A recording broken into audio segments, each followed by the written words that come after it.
Assalamualaikum warahmatullahi wabarakatuh. Salam sejahtera bagi kita semua. Bapak dan Ibu peserta diklat yang saya banggakan, bertemu kembali dengan saya Ahmad Ihsan, yaitu dalam materi pembuatan video pembelajaran. Mudah-mudahan saat ini kondisi Bapak dan Ibu selalu dalam keadaan sehat, dalam lindungan Tuhan, dan tetap bersemangat mengikuti diklat kali ini. Dalam materi pembuatan video pembelajaran, tujuan pembelajaran yang hendak dicapai, yang pertama adalah bagaimana Bapak dan Ibu memahami pengertian video pembelajaran, memahami cara membuat video pembelajaran. Yang kedua yaitu Bapak dan Ibu sebagai peserta diklat dapat mengidentifikasi langkah-langkah pembuatan video pembelajaran.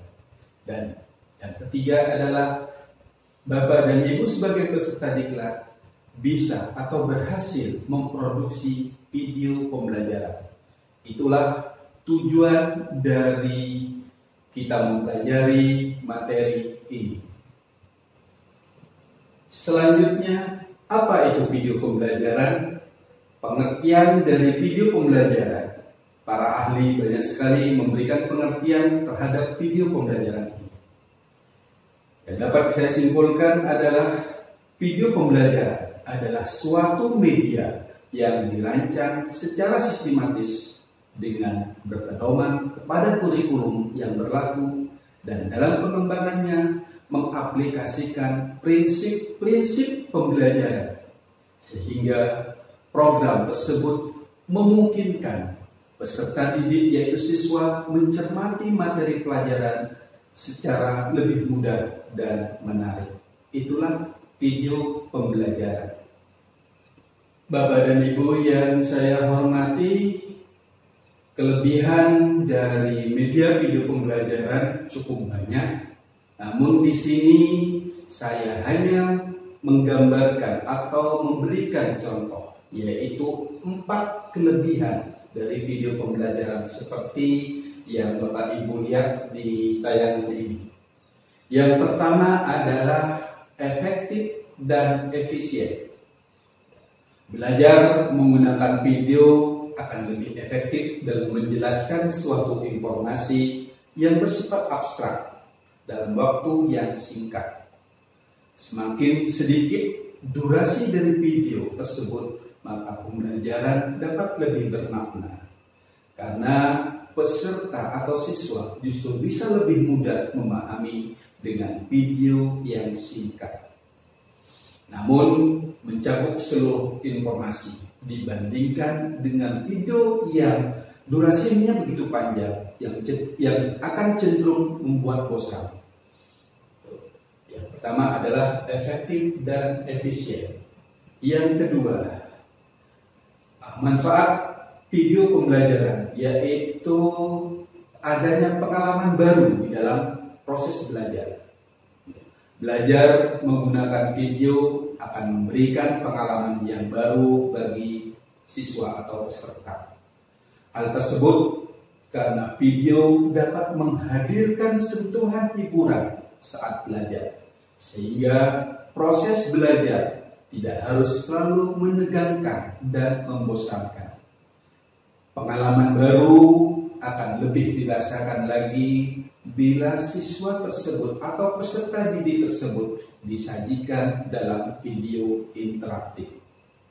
Selanjutnya, kelebihan yang ketiga yaitu mudah dimengerti. Ya, video untuk belajar dibuat dengan gambar yang bersifat realistis, didukung dengan desain grafis dan minim teks, sehingga memudahkan peserta didik ataupun siswa memahami informasi yang disampaikan. Yang selanjutnya, yang keempat adalah mendukung pembelajaran aktif. Video pembelajaran yang dibuat interaktif akan memberikan kesempatan bagi pelajar untuk berperan aktif saat belajar.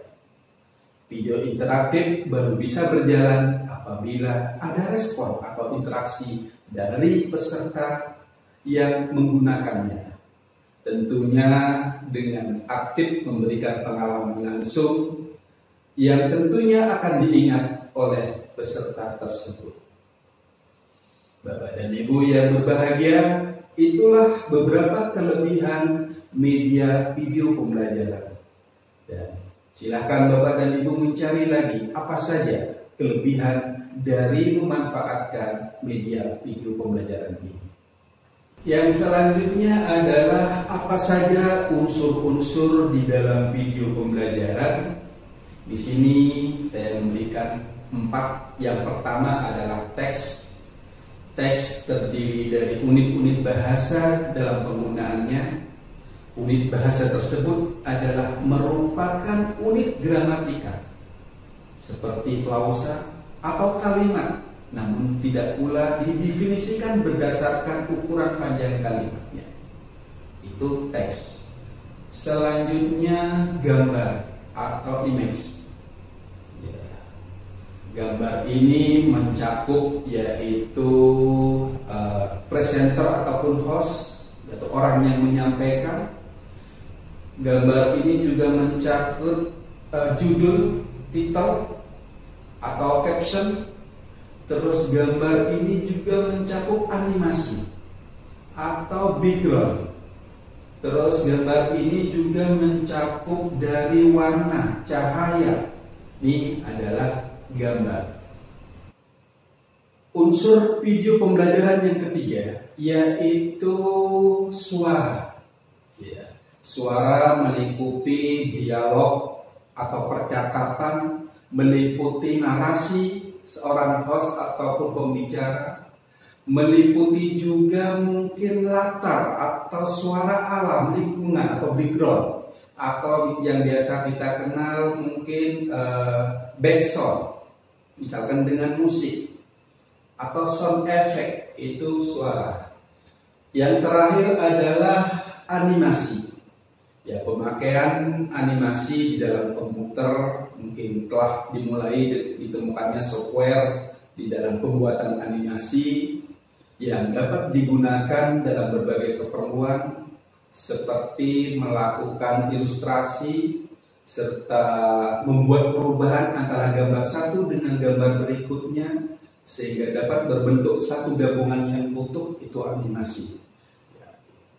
Atau gambar bergerak, itu animasi. Oke, itulah 4 hal. Ya, 4 hal yaitu yang meliputi unsur-unsur dari video pembelajaran.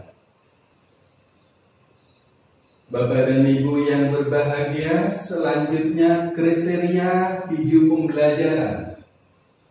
Menurut Wolfit, bahwa agar video pembelajaran efektif, yaitu perlu memperhatikan beberapa kriteria.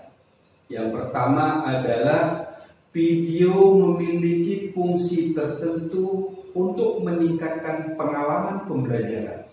Sehingga perancang video, yaitu pembuat video, perlu memperhatikan apa saja fitur yang terdapat dalam video pembelajaran tersebut.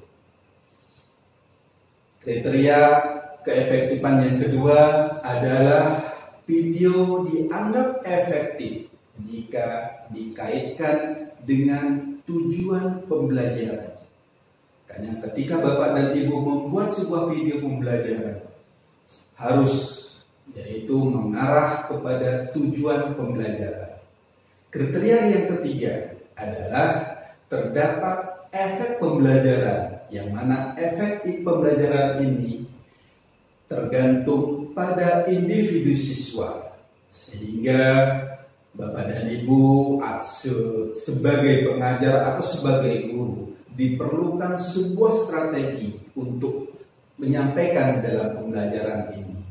Yang mana strategi ini yaitu belajar secara aktif dan mandiri dari video pembelajaran yang kita buat. Selanjutnya Di dalam membuat video pembelajaran, tentu di situ ada sebuah perencanaan ataupun persiapan. Apa saja yang harus Bapak Ibu persiapkan atau rencanakan di dalam membuat video pembelajaran? Yang pertama adalah topik. Ya, ada beberapa hal yang perlu diperhatikan dalam penentuan materi di sini, topik atau materi.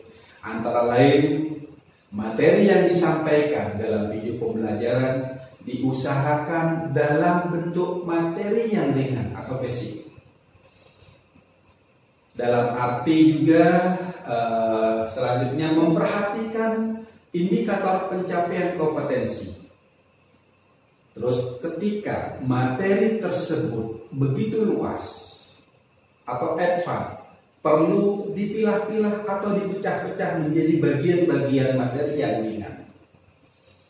Dalam penentuan topik ini, Bapak dan Ibu bisa mencari ide atau mengimajinasikan konsep materi tersebut agar menjadi materi yang menarik. Itu yang pertama, yaitu harus ada topik materi. Yang kedua yaitu style, menentukan delivery style. Yang maksud di sini adalah menentukan delivery style, yaitu bagaimana caranya menyampaikan materi tersebut. Ya, ada beberapa cara menyampaikan materi menjadi sebuah video.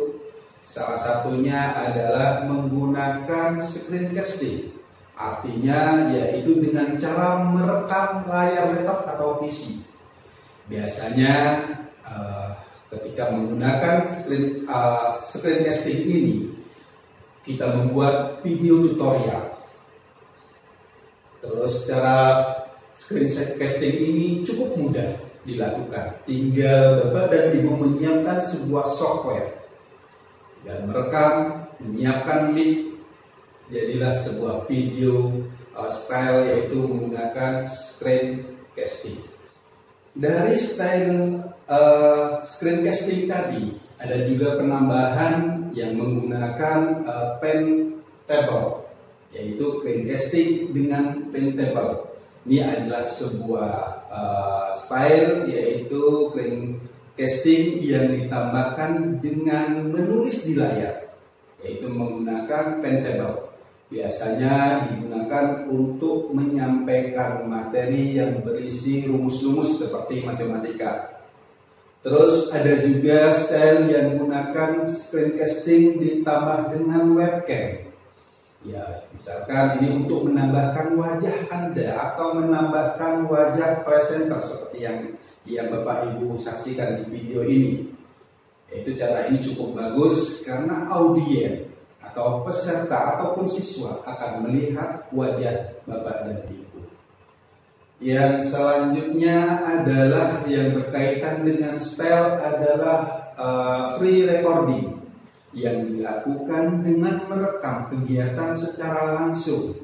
Biasanya video ini yaitu terkait dengan tujuan mengatasi konten video yang tidak bisa disampaikan di layar, seperti video mempraktekkan, praktek sholat umpamanya, praktek ibadah. Nah, ini ketika praktek ibadah itulah yang direkod. Yang selanjutnya, yang ketiga terkait dengan spell, yaitu talk recording, yaitu cara ini dilakukan dengan cara menulis di kertas dan direkam menggunakan kamera. Cara ini cukup unik, biasanya digunakan untuk video pembelajaran menggambar atau bisa juga digunakan untuk belajar rumus-rumus matematika. Ketika menyampaikan pesan, dia menulis, terus ada kamera yang merekam saat menulis tersebut. Oke, itu adalah terkait dengan style, yaitu menggunakan screencasting. Persiapan yang selanjutnya, ketika Bapak dan Ibu membuat sebuah video, yaitu membuat skrip atau storyboard atau storyline yang secara detail yang ditulis tangan ataupun ditulis di dalam Microsoft Word atau aplikasi lainnya. Hal ini penting dilakukan supaya pada saat proses perekaman di dalam pengucapan bisa lancar dan tidak kebanyakan mikir. Artinya konsep sudah disiapkan. Seperti yang sering saya lakukan. Konsep sudah ada, tinggal kita baca. Terus yang keempat, persiapan keempat yaitu siapkan aset. Siapkan aset ini, aset audiovisualnya. Bisa di situ adalah termasuk di dalamnya aset materi, ya, salah satunya PowerPoint, gambar, background, ini yang perlu disiapkan. Terus tahap selanjutnya adalah recording, yaitu rekam menjadi materi video pembelajaran. Ya, di dalam merekam ini usahakan sesempurna mungkin.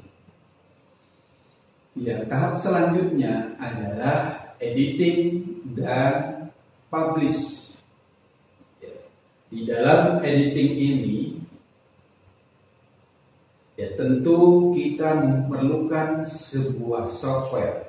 Nah, untuk software editing, kami persilahkan kepada Bapak dan Ibu familiar dengan software yang mana. Bebas di dalam menggunakan software. Cari software yang paling mudah kita gunakan. Mungkin terkait dengan software banyak, bisa kita menggunakan Camtasia, atau menggunakan AVS, atau menggunakan Filmora, atau kalau di smartphone atau di handphone kita bisa menggunakan KineMaster dan sebagainya. Beberapa software itu saya persilakan kepada Bapak dan Ibu familiar dengan software yang mana. Selanjutnya yaitu publish. Ya, publish di sini bisa publish secara offline, artinya video pembelajaran kita bagikan kepada peserta, yaitu melalui flashdisk dan sebagainya, atau melalui CD dan sebagainya. Terus maupun publish secara online, apakah di-share melalui grup WA atau di-upload di sebuah YouTube. Terkait dengan upload di sebuah YouTube, tentu di situ juga kita harus memiliki channel. Itulah beberapa hal terkait persiapan di dalam pembuatan video pembelajaran. Selanjutnya terkait dengan kebutuhan hardware, yaitu yang ini disesuaikan dengan konten yang akan dibuat dan juga dana yang ada untuk menyediakan hardware ini. Yang pertama adalah kamera. Ya, jika ingin membuat konten free recording atau talk recording, tentu kita memerlukan sebuah kamera. Yang kedua adalah perekam suara, yaitu menggunakan mic atau menggunakan fasilitas mic yang sudah ada di laptop ataupun komputer Anda, yaitu untuk merekam suara. Untuk merekam suara yang lebih jernih, ya, menggunakan mikrofon kondenser yang tentu juga ini adalah memerlukan biaya juga. Terus yang selanjutnya adalah komputer ataupun laptop yang dipergunakan untuk proses editing dan produksi video. Yang perlu juga di situ adalah lighting, itu pencahayaan. Ya, bagaimana gambar yang kita ambil saat record itu cerah. Terus yang tidak kalah pentingnya juga di situ harus disediakan juga tripod agar saat pengambilan gambar stabil, tidak bergerak, tidak goyang. Dan yang terakhir, hardware yang perlu dipersiapkan adalah mini studio. Ini untuk rekaman. Ya, mini studio nggak bisa terlalu bagus, ruangan kecil atau ruangan kamar yang bisa dimodif menjadi sebuah mini studio. Ini adalah beberapa hal terkait dengan kebutuhan hardware. Bapak dan Ibu yang saya hormati, selanjutnya adalah kebutuhan software. Ya. terkait dengan diklat yang kita pelajari, yaitu pembuatan video pembelajaran. Pada kali ini software yang akan kita gunakan di dalam pembuatan video ini ada 3. Yang pertama adalah PowerPoint, yang mana di sini adalah sebagai alat bantu presentasi. Yaitu hal ini akan digunakan PowerPoint, yaitu screencasting. Screencasting hal ini bisa menggunakan Camtasia nanti. Selanjutnya software yang kedua yang perlu disiapkan adalah Camtasia, yaitu software yang dikembangkan oleh Texmic Corporation khusus untuk bidang multimedia. Ini Camtasia, program aplikasi yang dikemas. Di situ bisa untuk recording, bisa untuk editing dan publish dalam membuat video presentasi. Software ini memiliki kemampuan untuk merekam sesuatu yang ada dalam layar, dalam presentasi PowerPoint, memberikan narasi suara dan webcam video. Terus yang selanjutnya adalah software yang ketiga, yaitu video script. Video script ini adalah sebuah aplikasi pendukung untuk membuat animasi pembelajaran secara deskriptif atau opsional. Inilah beberapa software yang perlu Bapak dan Ibu siapkan. Nanti akan saya berikan linknya, silakan Bapak dan Ibu download langsung di link yang telah saya siapkan. Bagaimana cara kerja dari membuat video pembelajaran melalui PowerPoint, melalui Camtasia, maupun melalui video script, nanti akan saya jelaskan di video pembelajaran berikutnya. Tetap semangat, tetap ikuti diklat ini dengan baik. Mudah-mudahan Bapak dan Ibu tetap dalam keadaan sehat. Itu saja yang dapat saya sampaikan sebagai pengantar materi pembuatan video pembelajaran. Kurang lebihnya mohon maaf. Wassalamualaikum warahmatullahi wabarakatuh.